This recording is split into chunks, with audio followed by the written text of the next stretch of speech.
A lot has happened in the past few weeks. The United States announced a new round of export restrictions on China, increasing the blockade of Chinese chips and other high-tech industries. The China Semiconductor Industry Association called for cautious purchases of American chips, which was responded by many companies. The Chinese government announced an investigation into NVIDIA's monopoly and required sensitive industries to eliminate American-made chips. China will increase its chip self-sufficiency rate to 70% in the next 5 years.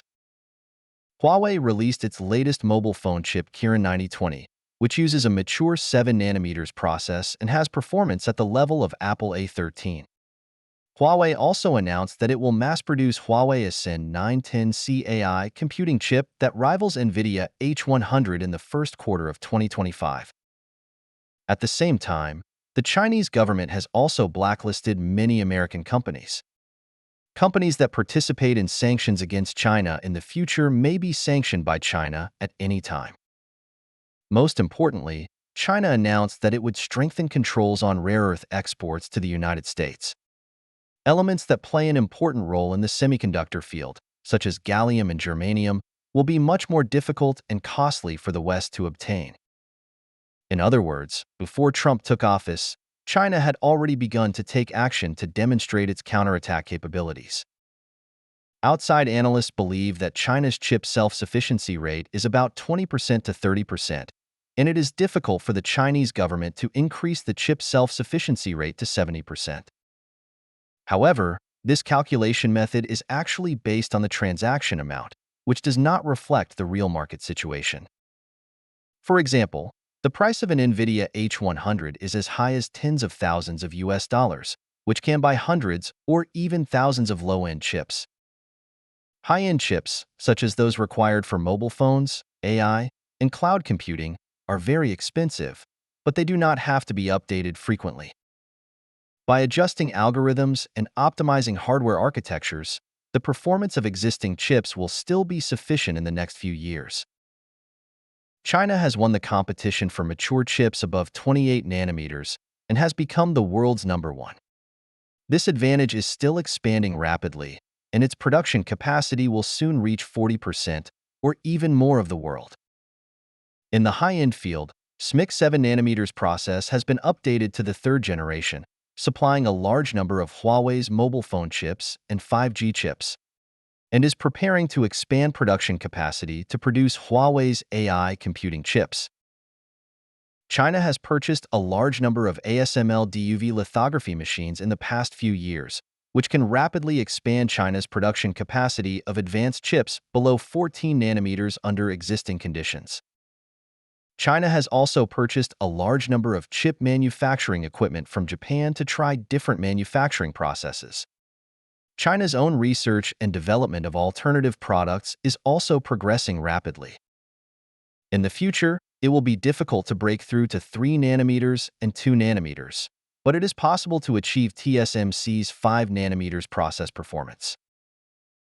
The large number of Huawei chips has shown that by optimizing the design, using advanced packaging technology, increasing the chip area, and stacking thickness, the chip performance can be effectively improved. In most high-performance computing scenarios other than mobile phones, it is feasible. For example, cloud computing servers, AI computing chips, and office computers do not care about size and heat dissipation like mobile phones. It can be said that the success of Kirin 9020 has completely broken the US chip blockade, marking China's active transition in the chip war. From the government to the private sector, China has stockpiled a large number of advanced American chips, such as high-end computing chips from Intel, AMD, and NVIDIA, such as mobile chips from Qualcomm and MediaTek, and storage chips from Samsung and Micron. China's procurement volume has far exceeded the normal production needs of enterprises and is more about preparing for a more intense technological war. In the next 5 years, China can make sure that if China and the United States completely stop chip trade, China's technology industry will not fall into shock.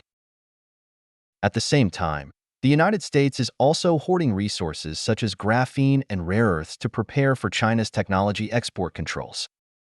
But it is obvious that the United States is far less prepared than China. Because China is a highly authoritarian national system with unparalleled mobilization capabilities. The Chinese government is also the richest government in the world. It directly controls a large amount of state-owned assets. Many reserves can be used to fight technology wars or as long-term investments for state-owned enterprises.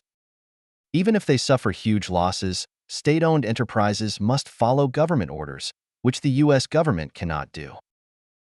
It will take about 5 years for China to solve the chip problem, and China has made sufficient preparations from the government to the private sector. Gradually eliminate American chips and create a market for domestic chips. After all, China is the world's largest chip consumer, far ahead of other countries. There is no reason to give this huge market to those countries that block China. If the United States and other Western countries want to solve the problem of rare earth refining, it will take at least more than 10 years to purchase mineral resources, mine, refine, improve processes, and solve pollution problems from now on. I dare say that when China produces most of its own chips, the rare earth refining technology of Western countries will remain at the stage of parliamentary disputes.